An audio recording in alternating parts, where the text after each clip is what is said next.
Assalamu alaikum wa rahmatullahi wa barakatuhu. Hurmatli qarindoshlar, ustozlar. Bugungi tafsir darsimiz Baqara surasininki 6-7 oyati. A'udzu billahi minash shaytonir rojim. Bismillahir rahmanir rahim.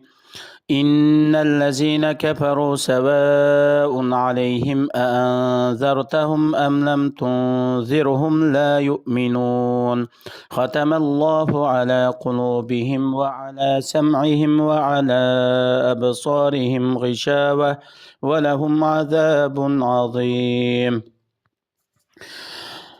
Yuqorida o'qilgan oyatlarninki qisqacha tarjimasi shubhisizki kafirlarni, ya'ni Arab mushriklar bo'lsin yoki Yahudi nasaralar bo'lsin, Muhammad alayhisalomning Alloh tarafidan avatilgan haq payg'ambar elchi ekanligini e'tirof qilmagan, Allohning so'zi bo'lgan Qur'oni Karimni inkor qilgan, o'zining ozg'unligi, gadankeşligini davomlashtirgan bu kafirlarni ogohlantirmamsan, baribir ular iymon etmaydi. Ular oxirat to'g'risidagi xabarlarga ishonmaydi.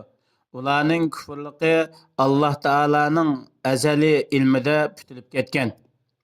Bu oyat payg'ambar alayhisalomga kafirlarning iymon etishini umid qilmaslik to'g'risidagi keskin bayondir. Yani keyingi oyatda Alloh taolo kafirlarning iymon etmaslik sababini bayon qilib mundaq deydi.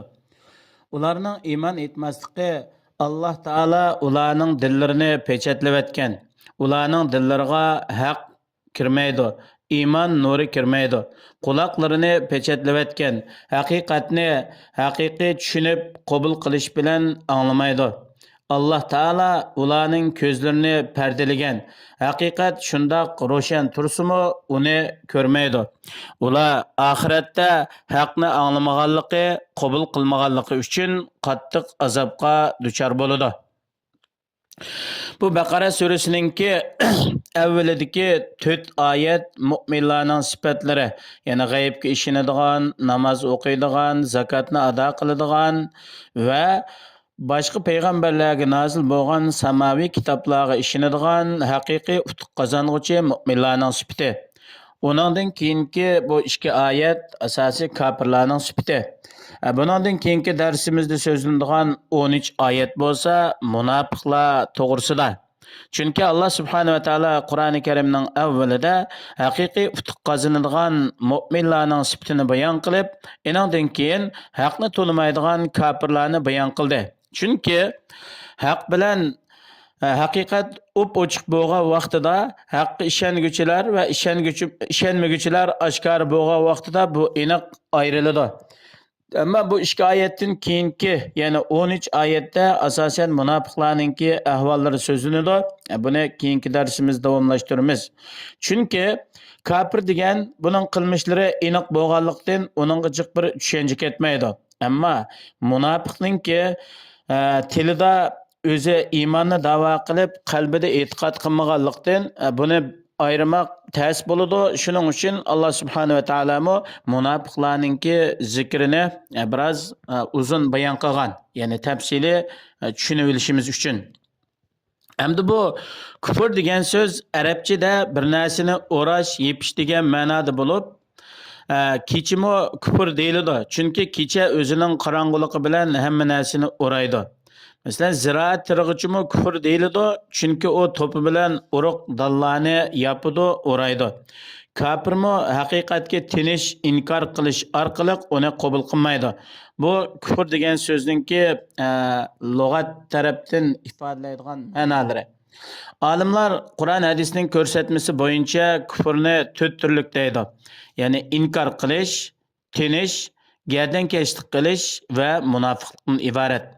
İnkar qilish degan kommunist badbaxtlar atizmchilarga o'xshash yaratquchi deydigan narsa yo'q deb Allohning borlig'ini asla e'tirof qilmaslik.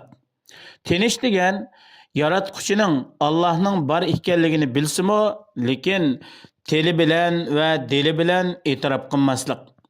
Gerdankeşlik, serkeşlik degan yaratquchi Allohning borlig'ini dili bilan va tili bilan e'tirof qiladi, lekin haqni qabul qilmaydi. Buning bir misoli Payg'ambarimiz sallallohu alayhi va sallamning tag'isi Abu Talib oxirgi hayotigacha payg'ambar alayhisalomni himoya qilgan, qavmining aziyatlaridan mudofaa qilgan va payg'ambar alayhisalom da'vat qilgan dinning haq ekanligini bilgan bo'lsa-mu, iymon etmay dunyodan ketgan. Munofiqlik degan tili bilan dinni, ya'ni haqiqatni e'tirof qilib, chin dilidan e'tiqod qilmaslikdir. Mana bu yuqorida bayon qilingan 4 turli kufr o'xshash bo'lib, buning qaysi biri tepilsa va shu holatda haqni tanimay, tavba qilmay o'lib ketsa, oxiratda Allohning rahmatiga, kechirim qilishiga erisholmaydi. Chunki ularning dillariga pechat urib o'tilganligi uchun dillaridan kufr, ozg'unlik chiqib ketmaydi, haqiqat, iymon nuri kirmaydi. Ular oxiratda qattiq azobga duchor bo'ladi. Hamda insonni charchitib qo'yadigan, qiyinchilik, mushaqqatga soladigan, maqsadiga yetishdan cheklaydigan narsalarning hammasi azob qatoriga kiradi. Allah subhanahu va taolo hammanglarni o'zininki azobidan saqlasin, rahmatiga muyassar qilsin, dillarimizni iymon nuri bilan nurlantirsin, hidoyat yo'lida mustahkam qilsin, dunyo va oxiratda Allohninki roziligiga erishgan yaxshi kishilarninki qatoridan qilsin. Vassalomu alaykum va rahmatullohi va barakatuh.